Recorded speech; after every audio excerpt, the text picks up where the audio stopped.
I appreciate you both doing this. Oh, hi. We are here. We are live. Hi, everybody. My name is Jim Chilson. I am Director of Communications at CUB, and welcome to the Citizens Utility Board's Giving Tuesday Facebook Live. Of course, Giving Tuesday is the International Day for celebrating nonprofits. We have talked to the Consumer Advocacy Department on Giving Tuesday. We've talked to the outreach team on Giving Tuesday. Both of those departments do awesome work. And I thought it was a great idea to talk to our legal team. Today, we have, CUB has saved Illinois consumers more than $20 billion over the years. And this team is a huge reason for that. Today, we have General Counsel Julie Soderna. Hi, Julie. Hi, guys. And we have Regulatory Counsel Eric DeBellis. Welcome, Eric. Hey, everyone. So today we're just going to get to know the legal team and the work that they do, the good work that they do on a daily basis. So why don't we just start off? Okay, this year we know the numbers: $20 billion over 38 years. This year you have helped get refunds for Illinois consumers of more than $500 million in total. You've secured over the next couple of years. And when you're at a cocktail party, here it is. Marty Cohen, the guy who hired me, the first executive director at CUB, always said, you're going to be one of the most popular people at cocktail parties. And I always thought, well, Marty, I don't go to cocktail parties. And then, because he said, you're going to give all these tips on how to cut bills. So you're at a cocktail party. What do you tell people about what you do? How do you describe what you do? Well, first and foremost, I'm a consumer advocate. My job is to fight for lower rates and improved service from the state regulated utilities in Illinois on behalf of Illinois consumers, residential and small commercial consumers. So that covers a whole wide gamut of different cases that we're involved with each year, and it's always evolving. But the primary goal that I always have in mind is protecting consumers' pocketbooks. And in the last few years, that's also included sort of facilitating the transition to clean energy, which we know over the long haul is the best way to provide to temper rates for utility service. Yeah. Great. Okay, Eric, you're at the same cocktail party. Now you've had a few beers, maybe a couple mixed drinks. What do you tell people? As a teetotaler, I don't have a lot of experience with that particular hypothetical, but having just moved into a house in the Chicago suburbs where all the neighbors know each other, I have had to explain what I do a lot, really often. People generally have been super happy about it. The very short version that I'll give people initially before they ask me to explain a little more is just because I live in the NICOR ComEd territory. It's just when NICOR or ComEd tries to get state approval to raise your rates, I sue them and try to prevent as much of that as possible. Now, I know it's a formal matter. We're intervening in a proceeding. It's not really so much that we're suing them, but I'm trying to speak plain English to them. And so that generally goes over very well. The usual response is, "Oh, thanks for doing that." We get a lot of thank yous and a lot of people asking us about alternative suppliers to come to our neighbors in the backyard always asking about that. So, what accomplishments are you most proud of this year? Well, we successfully negotiated with ComEd and Ameren on a refund for some tax-related huge tax reductions that occurred in 2018 because of the Tax Cut and Jobs Act. And we had been advocating for years to accelerate the return of some of the tax tax funds that had already been collected that needed Right. to be returned to customers. And we had been advocating for a very shortened time frame to return that money to ratepayers, put that money in ratepayers' pockets. And we were consistently denied by the Illinois Commerce Commission, which is the regulatory body that regulates the utilities. And because of a provision that we worked hard to include in the latest omnibus energy bill, the Climate and Equitable Jobs Act, we were able to accelerate the return of that money, hundreds of millions of dollars, to consumers before the end of 2025. So that case occurred last year, and we worked hard on sort of mincing all the numbers and figuring out what the best possible scenario was for consumers. And we were able to work that out with the utilities and got that refund approved and in place. So that will offset some of the other rate increases that we would have otherwise seen in the next couple of years. Right. And so let me just clarify this. So this is related to the tax cut in 2018, 2017, around then, the federal tax cut. So they had all this money that was due consumers. This to me is always a classic example of what you encounter when you're fighting with the utilities. Utilities wanted to try to give back all that money over decades, right? Rather than just a few years. Yes. And it all kind of traces back to some complicated accounting mechanisms, Right. that a regulatory accounting that we, unfortunately, Eric and I are required to dive in and really kind of wrap our heads around these things. So we have to have an accountant hat, and a finance hat, and an economics hat, and policy hat. And we're always wearing one of those, if not many of those hats, trying to sort out and work with experts on all these really complex technical issues. So, but yes, the utilities wanted to return those funds back in the way that the way that the federal tax law allows them to for other sums of money, which is the average life of the assets. It's not really relevant to these people, but that's over 39 years for ComEd. And that seemed excessive. In the pool of money that we were talking about, the commission did have discretion to shorten that time frame. And we advocated hard that they should shorten it to about 5 years. And that's when we argued it, a few years ago. So we were able to include a provision in CEJA, the new law, that required them to do it before the end of 2025. But then we worked with them to try and sort out the best possible way to allocate that money over those years.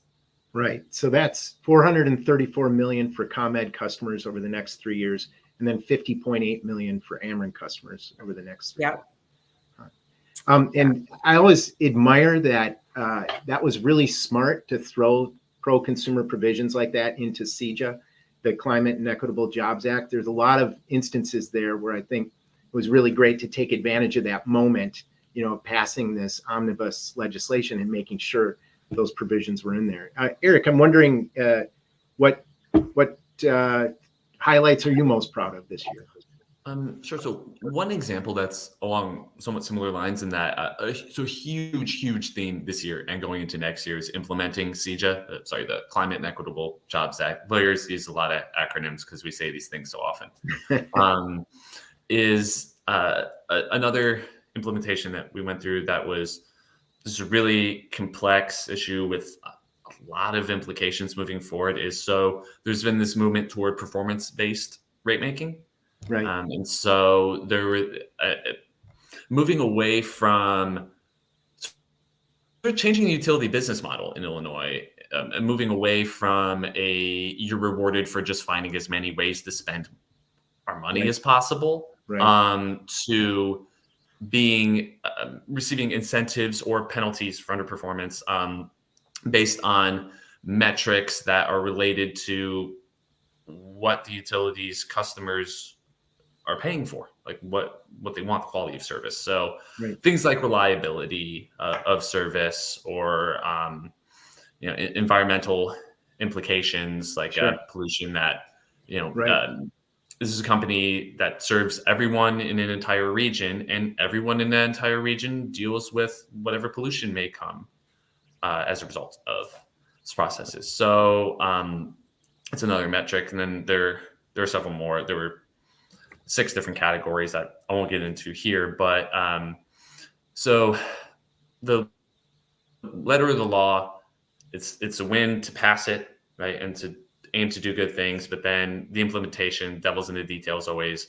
Turning those words into positive actions and results for consumers has been so much of our job in implementing CEJA. And in performance metrics, we were able to make a lot of progress toward forcing the utilities to make actually meaningful, valuable commitments for consumers, and to only be compensated as appropriate for those actions, so that there's still a massive net benefit even after considering what incentive payments the utility might receive, which counts toward rates, for the consumers. So you are getting back more savings and more benefits than you are putting in. That was a huge case for us. Yeah, no, from day one, when CEJA passed, Climate and Equitable Jobs Act, when it got passed, first of all, it was such a tremendous effort to try to get that thing passed. And then the minute it got passed, people were talking about implementation and how important it was. And it was really proud. I got to say, I'm not just saying this because I'm on Facebook Live, but I was really proud to see you two working your tails off, to implement that. Julie, would you have anything to add? So just to take a step back, ComEd has had a decade of formula rates. I think Crane Chicago Business reported that it was about $1 billion in higher rates that they got for that ComEd customers paid, and that's not counting Ameren customers. But formula rates, they're at the heart of the ComEd scandal. Those get thrown out. CUB opposed it in the 2011 legislation. Finally, we're replacing that system. And Eric gave a nice introduction to that. Julie, would you have anything to add about what the new world of utility regulation is going to look like next year?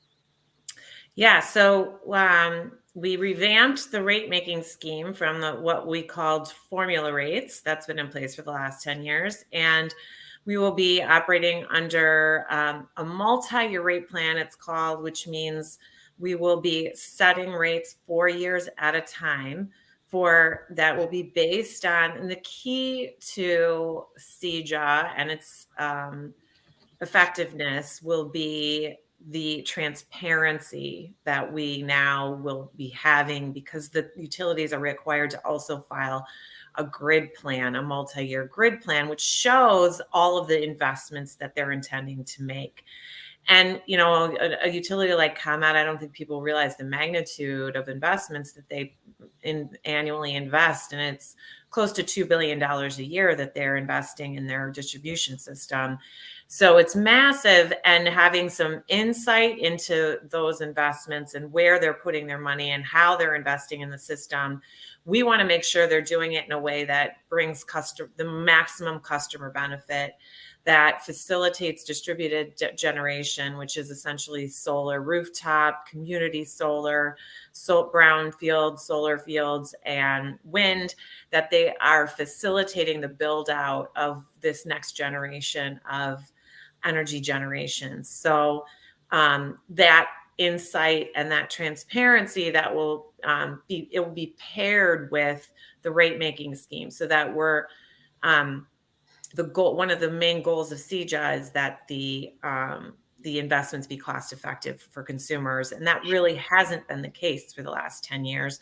The last 10 years under formula rates, or the smart grid law, it was also called, focused on just raw investment of getting smart meters in everyone's home, which we're required to do many of the things that we now want to do. But it really focused on the utility beefing up what's called rate base, just basically beefing up its investment. Now we want more tailored investment. Now we want more cost-effective results that consumers can actually see benefits and over the long term start to see rate reductions. So it's just a very different way of rate making than we've been under for the last 10 years. So would you say there's more accountability in this system? Yes, and that will be. There should be more accountability. The commission, the Illinois Commerce Commission, the agency that regulates utilities, and they're the agency that sets the rates and will approve all of these things. will have all these tools at its disposal. So it is up to them to use those tools and to ensure that they're listening to consumer advocates like CUB, and that they are paying attention to our analyses and what really will be bring true consumer benefit to Illinoisans. Sure. Now, so next year we're going to be. My dog has just entered the room. I just want to let you know. I don't know how he got into the room, but he might be jumping up on my lap within a minute or so. So just let you know, it might keep him quiet. So sorry about that. Clarence. Claire, he has no idea. But anyway, so next year starts this first case that will set rates for the next 4 years, correct? And what will CUB's role be in that case? Well, we will be very, very active, as we are with pretty much all rate cases that that are filed in Illinois by the major utilities. And one of the big issues that we've been attacking in recent years is what's called the return on equity, which is essentially the profit rate that the utility makes off of its investments. And that they're allowed to make a profit off of their investments so that they can attract the necessary capital to continue to invest in their system. And so they need to return a profit of some sort to the financial markets in order to be able to attract that capital. But they have very little risk because they have set rates, and they have really stable revenue streams. So we've argued for years that their risk is very low, and that their return on equity, their profit rate, should reflect that low risk and should not be excessive. And that is worth generally many millions of dollars, often tens of millions of dollars in a lot of these cases. So it's really a cost-effective way for CUB to fight a very highly technical issue that many parties don't really kind of understand or can wrap their heads around, and be able to make a big impact on the ultimate rates that are approved. Mm-hmm. So we will be very involved in the rate setting, which next year is the case will run next year. The rates will be effective 2024 to 2027, the first set of multi-year rate plans. And then the year before those expire, we'll have another case to set the following 4 years. So let me just ask a really nerdy legal question. So let me just start off with Eric. So this new frontier next year in Illinois, is this something, are you nervous about this? Are you excited about this? Are you ready to geek out on this new way of setting rates? As cliche as it sounds, it's both a challenge and an opportunity, right? Whenever you're implementing new legislation, and in a lot of ways, CEJA and the approach that Illinois is taking is breaking new ground nationally in certain ways. And so it's exciting to be able to shape the reality of the implementation of what we had in mind, right, when this legislation passed. Because at the end of the day, the bottom line for the work that we do is, what deal can we get for consumers, and what is the actual impact on people's lives, on people's livelihoods. And so for me, yes, being sort of acting like the world's least exorbitantly compensated financial analyst in some of these cases, as a numbers guy, is fun and engaging. And it feels good to be able to do something that to be able to do work that matters to people who would rather never have to think about this kind of stuff. That's very rewarding work. I feel like what we're doing actually matters, and is something that if you plugged in someone who didn't spend the years building the expertise that we did into this role, consumers wouldn't get the same deal that we're able to get. So that's very motivating for me, and I know for Julie as well, certainly. And it's also really daunting, of course. It's gonna be a lot of work, and there's always a gap between what you picture something could be, and once and then once reality sets in, right? And so we're going to be working our tails off to minimize that gap, and establish precedent moving forward that this is what we meant. These are the standards that the commission needs to uphold for the sake of consumers. And so, mostly I'm just excited, but I do realize, and Julie certainly realizes it too, it's going to be a lot of work. It's going to take a while. So Julie, are you thinking, wow, this is exciting, it's going to be historic, it's cool? Or are you thinking, I'm not going to get any sleep? Both. I mean, I was one of the drafters of the rate making section of CJA. And so I spent a lot of time when we were drafting it, sort of researching performance-based rates and multi-year rate plans. So I've got a strong familiarity with it, and also a sense of ownership in a way over how this was framed. And so for sure, I'm glad to be a part of the implementation of it and understand it in a way that probably very few people do. However, it is going to be an overwhelming amount of work. So yeah, it's kind of both. Yeah. No, I hear you. I see how hard you all work. And I always feel badly, but not too badly, because I always still bug you when I need to get you to read copy, and I need to bug you about trying to understand some of these things. So thank you for your patience ahead of time. So let me just go over. So you have this huge implementation task, next year and going forward for this new rate setting system. You're still working on Ameren's 83. So ComEd got $199 million formula rate hike, the last formula rate hike under the old system. Thank you very much, ComEd. Still pending on the $83 million electric rate hike, the formula rate hike request by Ameren. And then Illinois American Water has about $100 million request that you're fighting. So you're taking on these legal teams. I mean, they're bigger legal teams. They have a lot of resources. You're two people. What is the trick to being a utility consumer advocate lawyer? How do you do this?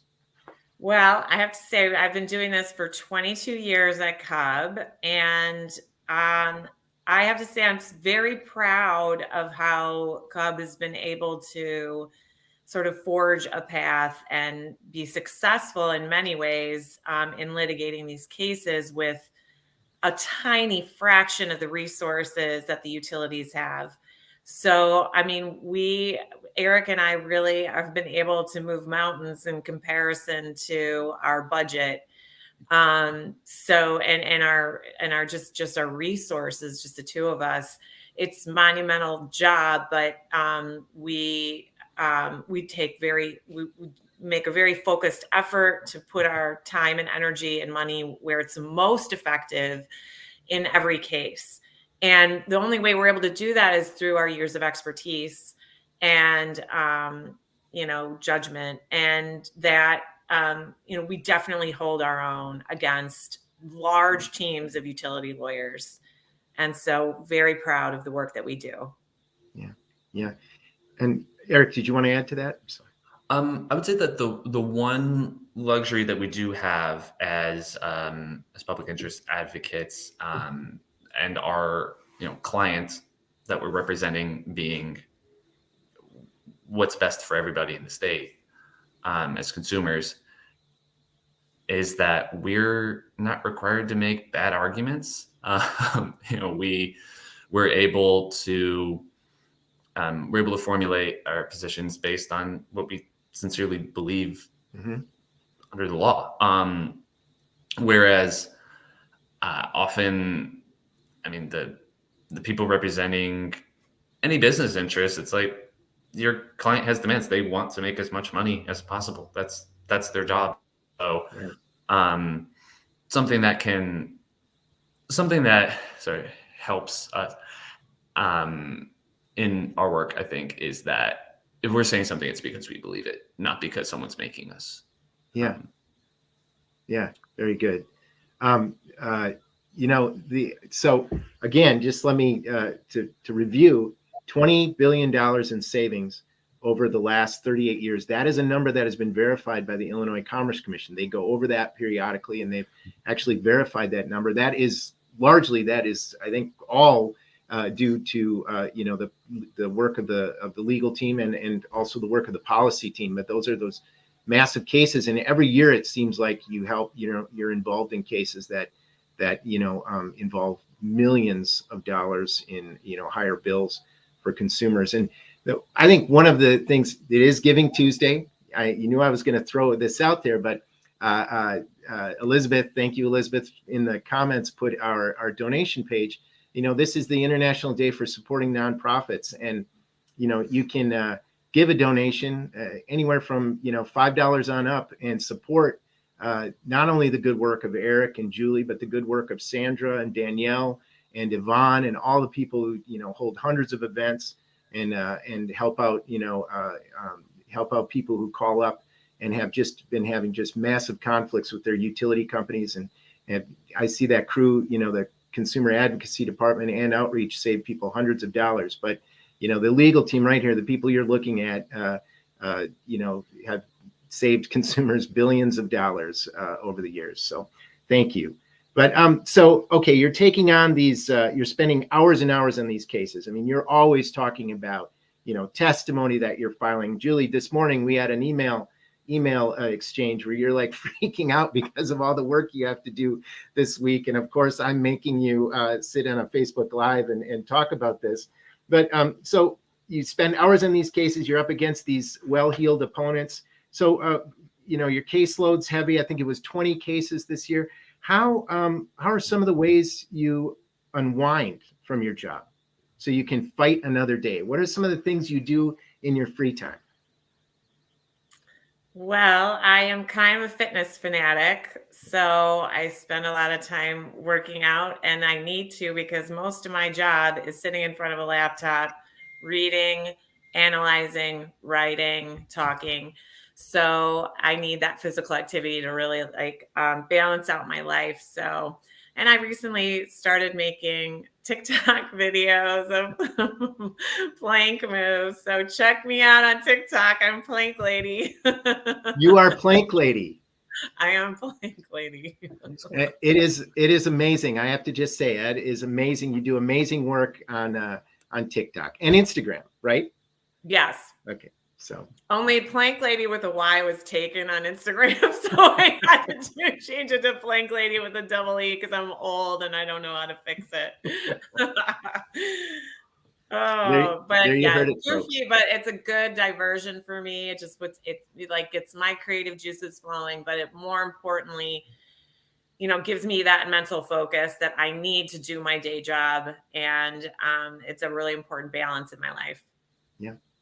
Thank you. Eric. So for me, trying to spend as much time outside as I can. I love gardening, hiking. Don't do as much of hiking as I would like to. I should probably do that more. A lot of working on the house. Just slowly morphing into a suburban dad and taking care of the dog and the cat who occasionally interrupt evidentiary hearings. Thankfully, most of our administrative law judges appear to be cat people, which I found out from Fern furiously meowing directly into the webcam because I was paying attention to this little box thing that she despises because she doesn't know what it is, and I keep looking at it instead of her during work hours. So a lot of that. Yeah. It must be hard to juggle. Well, I find this as a consumer advocate, juggling family life and doing this job. I mean, all of you do a great job at that. I'm always amazed at, how you're able to have your own lives, be parents and do all that work that you need to do to live life and also do this job. But would you say it's more than a 40-hour work week for you? Oh yeah, I mean, it's a roller coaster in a way. There's some weeks that are really terrible, and a lot of the schedule of the cases really are not in our hands. So we're just forced to adapt to whatever schedule's approved in the cases. And so that can be things layered on top of each other in a week that makes it a living hell. And then some weeks are less stressful. So it just kind of depends. But yeah, I mean, for sure, we don't work a normal 40-hour work week. Yeah, and it varies a lot that week, like Julie said, and there's a sort of a seasonal rhythm to Illinois Commerce Commission practice, right? We have typically a ton of briefs to do in the fall, for example, and the Commerce Commission closes right around the Christmas and New Year's holiday. And so like that period that's coming up will be a little slower. We're not there yet, but then you get a bunch of filings for the new year shortly after then. And so you sort of have a time of the year where we're editing a lot of witness testimony, a time of the year where we're having a bunch of hearings, a time of year where we're filing a bunch of briefs. And something that I think has been good. It's good that there's two of us, because like you're saying, life happens, and there've been times where something objectively more important than any job was going on in Julie's life or my life for a little while, and we're able to pick up slack, help each other out, and I think we've done a good job of that. I hope. Oh yeah. Okay. Can we just tell, you were telling this story, Julie, before we went live, and this is can you tell that story again about you had some big personal job to do, and you still had to file testimony? Can you tell people about that? Yeah, so I was 9.5 months pregnant with my middle son, and no, I was late having him, and I waited on getting induced because I had to write this brief. Then there was literally at the time no one else to write this because I was the only attorney on staff, and it had to get done. And so I held off getting induced with my son so that I could finish this brief for CUB. So yeah, I'm crazy like that, but someone had to do it. That is true. That is true dedication. Good job. Good job, Julia. Amazing. So I don't do any planking. I've never had to hold off in inducing labor or anything like that. But we all do. We all work hard. And, it never seems like you two have a lull, though. You said it goes up and down. It always seems like you two are busier than hell, to be honest. But yeah. So just a couple more questions, and then I can let you go back to your busy work days. So, what inspired you? First of all, you both went to law school. How did you get into utility-related law? This is not something that a little kid is dreaming about. How did this happen? What was your path to CUB? Well, I actually went to the Chicago-Kent College of Law for their environmental and energy law program. They had a very specific program. Now I was more interested in the environmental aspect at the time, but I had a big exposure to energy law in law school. So, and I did more environmentally related work for the couple years after law school, and then found the job at CUB and was hired by the same guy, Marty Cohen, that hired Jim.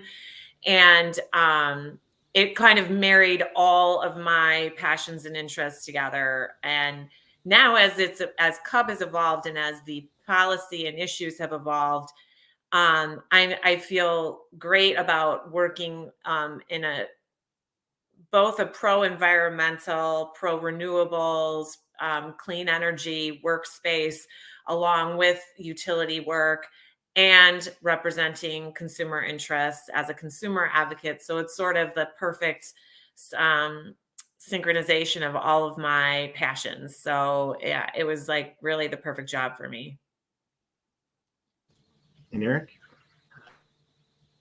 So pretty similar from when, I mean, when I was a kid, once I figured out I was statistically unlikely to be a Major League Baseball player, especially because like I wasn't that good. You know, that was probably the biggest factor. I was like Park District good. I wasn't, um, I'd be like, wait, he throws a curveball. Right. But then once I figured that out,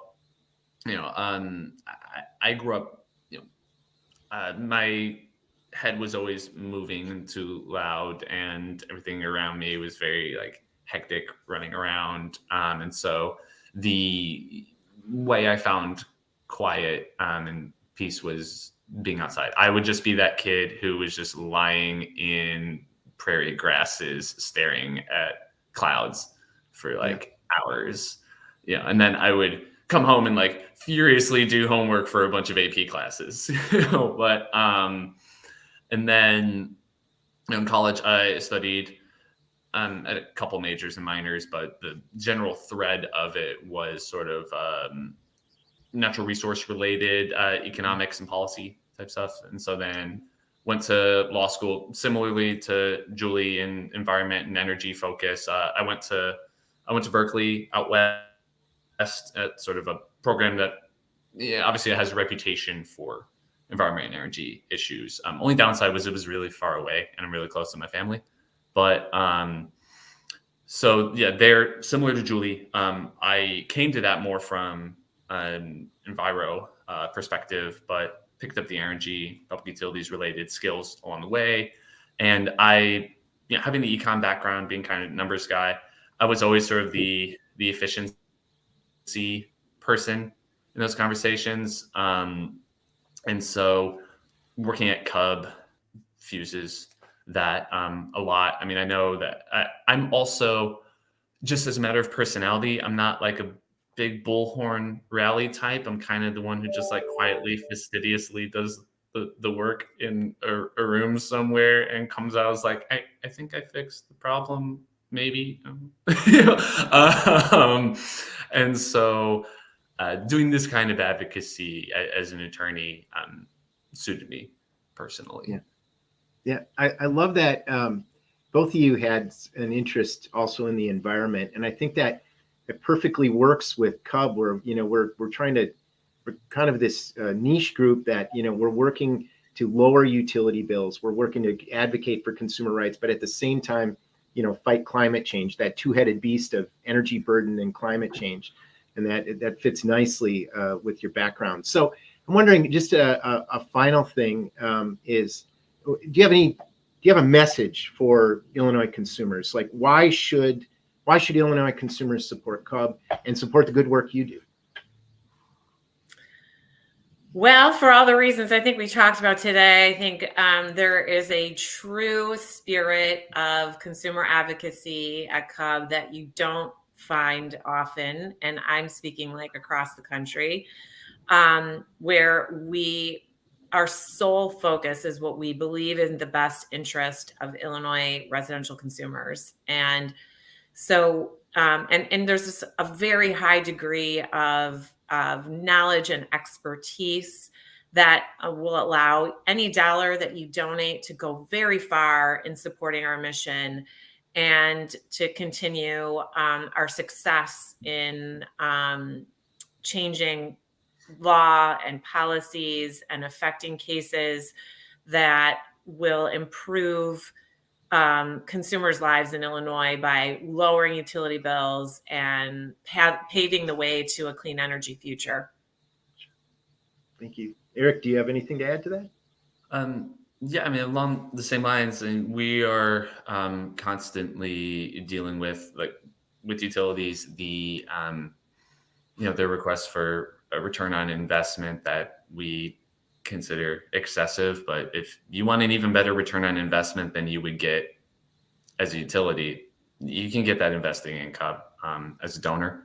Illinois consumers, I'm not 100% sure what the exact denominator is, but they would have to have given a whole lot more money than I think anyone possibly could, because I don't think there's a lot of billionaires on this call. I'm just going to guess.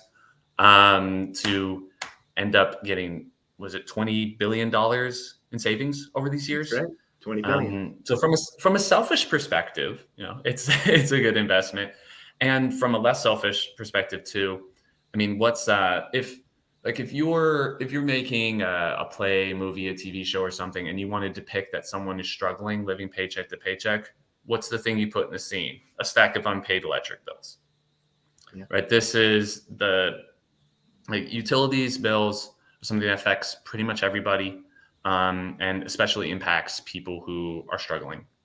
And so the equity impacts for people who may not go around advertising that they're having a hard time, but privately they're having a hard time keeping the lights on and keeping the water running and keeping the home heated these holidays. And so the work that we do helps a whole lot of people in our lives who we might not know need help. Yeah, I need to say, I know this sounds cheesy, but it is true. And I'm kind of cheesy, but you all are heroes. And all the people I work with at CUB are heroes. And the only people that are bigger heroes are the people who call in, and I'll read through the complaint files at CUB. And there are people just fighting that battle day in and day out to keep their lights on, to keep their gas on, seniors, families, and just doing everything they can to try to afford their bills. And it's very it just reminds me and puts things in perspective when I read through those, when I have to write a story and do that type of research and hear about the calls that the consumer advocacy department gets. And it makes those little battles people are fighting every day, it makes these big battles that you're fighting, I think, even more important. So thank you. We're going to just wrap up. Again, everybody, when you give to CUB on Giving Tuesday, you're giving to the good work that Julie and Eric and the whole CUB team do. Just got some breaking news here. Some generous members of the CUB board are matching donations for a short time only this afternoon. Beginning at noon, they'll be matching donations. So you can give a donation. Your donation will be twice as powerful. But I also want to say this, and I mean this with all sincerity, is that, we hope you can give a donation to CUB, but if you can't, we get it. We know that times are tough for a lot of people, and take some type of action. Follow us on social media, on Instagram and on Facebook and Twitter, and follow Julie also on Instagram and TikTok, and then join our email list. If you can't, you can also volunteer. There are many ways for you to contribute and to join the fight if you can't give a donation today. So thank you, everybody. Thank you, Eric. Thank you, Julie. Thank you to the whole CUB team. And thank you to Illinois consumers for all your support. I wish everybody a good day. Thanks, everybody. Have a wonderful day.